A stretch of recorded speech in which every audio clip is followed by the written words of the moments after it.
Assalamualaikum warahmatullahi wabarakatuh. Selamat pagi Bu, perkenalkan nama saya Natania Alma, absen 21 dari kelas 11 IPA 9. Pada hari ini saya akan memberikan presentasi saya mengenai karya tulis ilmiah. Pengertian, karya ilmiah merupakan karya tulis yang berisi informasi tentang fenomena atau peristiwa yang terjadi. Fenomena dan peristiwa tersebut dituliskan berdasarkan kenyataan, fakta, dan bukan fiksi. Sebagai contoh karya ilmiah tentang pengetahuan dan teknologi, sosial, budaya masyarakat, penelitian, dan lain sebagainya. Ciri-ciri karya tulis ilmiah. Karya tulis ilmiah memiliki ciri-ciri yang kompleks dan tersusun rapi. Adapun ciri-cirinya sebagai berikut. Yang pertama, suatu permasalahan diungkapkan secara logis, fakta dari data yang kredibel, dan analisis yang objektif, serta pada bagian rumusan masalah diungkapkan dengan kalimat interrogatif. Yang kedua, opini yang dikemukakan harus berlandaskan teori dari berbagai sumber, seperti pendapat ahli, jurnal ilmiah, atau buku-buku yang sudah terbit, bukan berasal dari imajinasi, perasaan, atau pendapat yang subjektif. Dan yang terakhir, ragam bahasa haruslah ilmiah, tidak ambigu, dan tidak menggunakan kata-kata yang bersifat konotatif. Kaidah kebahasaan dari karya ilmiah. Kaidah yang pertama adalah karya ilmiah merupakan kelugasan dalam pembahasannya. Kedua, karya ilmiah menghindari penggunaan kata dan kalimat yang bermakna ganda.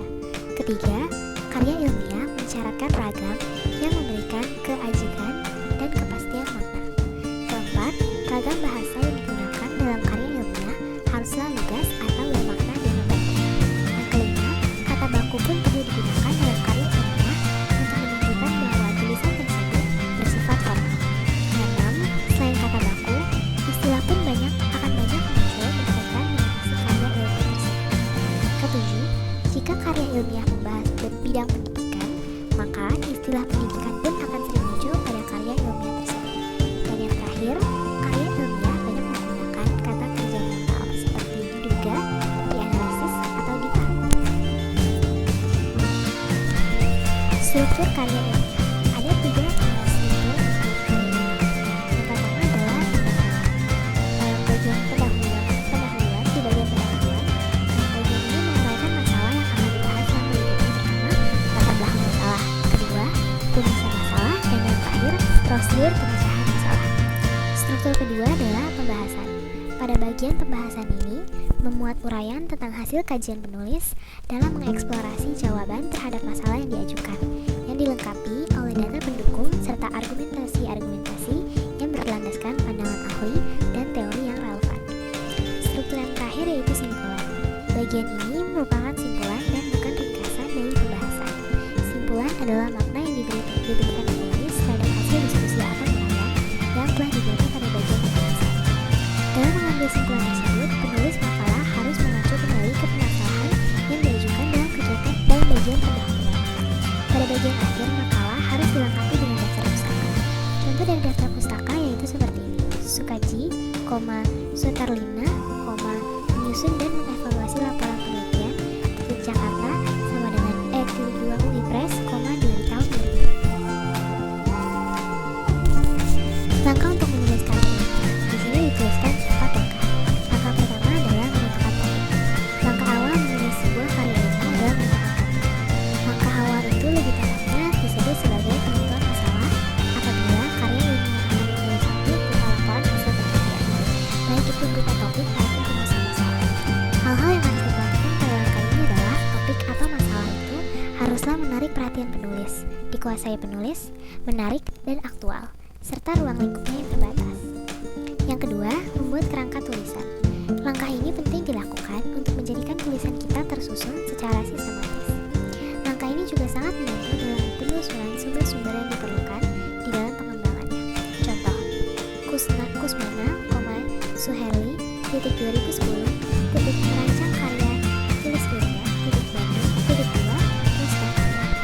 Yang ketiga, mengumpulkan bahan. Langkah ini sangat penting di dalam menyusun sebuah karya ilmiah. Berbeda dengan menulis fiksi yang biasa saja berdasarkan imajinasi, karya ilmiah tidak demikian. Agar tulisan itu tidak kering, kita memerlukan sejumlah teori dan data yang mendukung terhadap topik tersebut.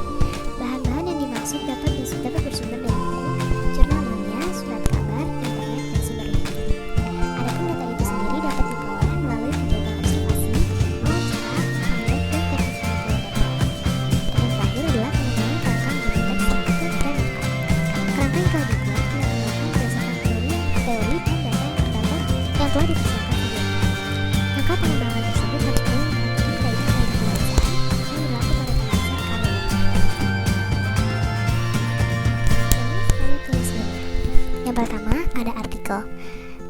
adalah tulisan yang berisi opini penulis atau permasalahan tertentu yang diangkat.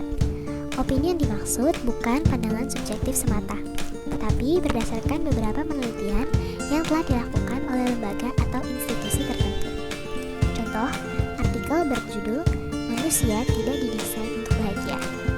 Dari situ, The Conversation Platform berisi tentang opini penulis bahwa manusia didesain sebagai makhluk. Opininya didukung dengan teori evolusi manusia. Yang kedua adalah makalah. Jenis karya tulis media yang dalam proses penulisannya dibutuhkan data studi lapangan sehingga bersifat empiris dan objektif. Data-data yang dihimpun dari studi lapangan dibutuhkan untuk menyelesaikan masalah penelitian. Makalah pada umumnya dipresentasikan dalam suatu atau sebuah seminar. Yang ketiga adalah skripsi. Skripsi adalah jenis karya tulis media yang disusun oleh mahasiswa untuk mendapat gelar sastra 1 atau S1. Dalam proses pembuatannya, originalitas menjadi hal yang utama. Bentuk akhir skripsi biasanya berbentuk hardcover dan dipresentasikan di depan para dosen penguji dan pembimbing yang disebut dengan istilah sidang skripsi. Yang keempat, work paper. Jenis karya tulis ilmiah yang hampir mirip dengan makalah, tetapi analisisnya lebih mendalam. Work paper dipresentasikan di depan para ilmuwan dan pada umumnya isi work paper berisi solusi dari permasalahan besar yang sedang dihadapi. Yang kelima adalah paper. Jenis karya tulis ilmiah yang populer pada kalangan mahasiswa. Strukturnya mirip dengan makalah, tetapi lebih sederhana. Permasalahan lebih dipersempit agar dapat terfokus pada suatu masalah tertentu. Pada umumnya, paper ditulis oleh mahasiswa untuk memenuhi nilai ujian tengah semester atau disebut UTS, ataupun ujian akhir semester yang disingkat menjadi UAS. Dan yang keenam adalah disertasi. Jenis karya tulis ilmiah yang disusun untuk memperoleh gelar strata 3 atau S3 atau yang disebut lain doktorat. Calon dokter mencari permasalahan yang tengah dihadapi oleh manusia pada bidang tertentu, lalu mencari solusi akan permasalahan tersebut sehingga hasil karyanya bermanfaat sehingga menjadi lebih. Selanjutnya saya akan memberikan contoh mengenai teks karya ilmiah.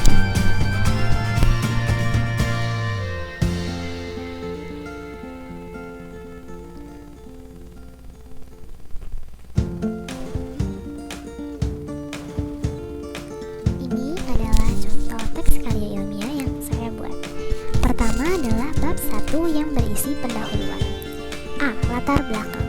Jantung adalah sebuah rongga organ berotot yang memompa darah lewat pembuluh darah oleh kontraksi berirama yang berlawanan. Jantung merupakan salah satu organ terpenting bagi tubuh. Kelainan pada jantung dapat berisiko kematian. Menjaga kesehatan jantung adalah hal yang sangat penting. Banyak orang melakukan apa saja untuk menjaga jantungnya tetap sehat, bahkan mengubah pola makan secara drastis. Karena bila kesehatan jantung terganggu, tentunya tidak akan dapat bekerja secara normal dan tentunya akan mengganggu organ tubuh yang lain karena aliran darah dalam tubuh terganggu. B. Rumusan masalah. Rumusan masalah yang pertama adalah apa saja gejala-gejala dari penyakit jantung.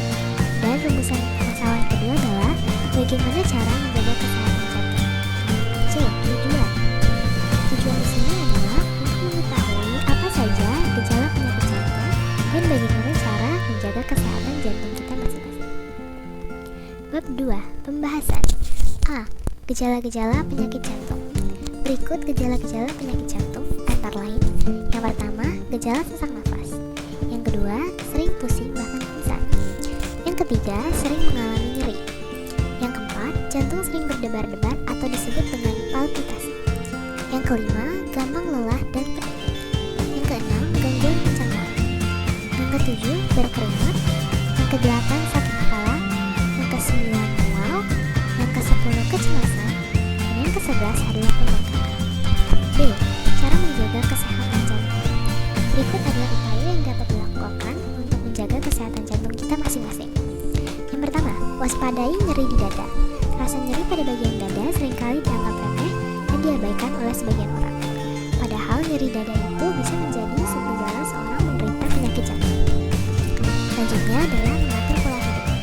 Perlu adanya perubahan pola hidup yang lebih baik dengan melakukan aktivitas positif yang tidak mengundang masalah berat dan mengurangi tingkat stres. Tidak hanya itu, pola kebersihan perlu dijaga, baik untuk pribadi maupun lingkungan sekitarnya. Yang ketiga, mengatur pola makan. Hal ini perlu diperhatikan sebagai pencegahan penyakit, terutama pada yang usianya di atas 40 tahun. Diusahakan mengkonsumsi makanan yang seimbang antara karbohidrat, lemak, serta protein. Nah, selanjutnya adalah kurangi lemak, khususnya lemak hewani yang tertimbun dalam tubuh dan menyebabkan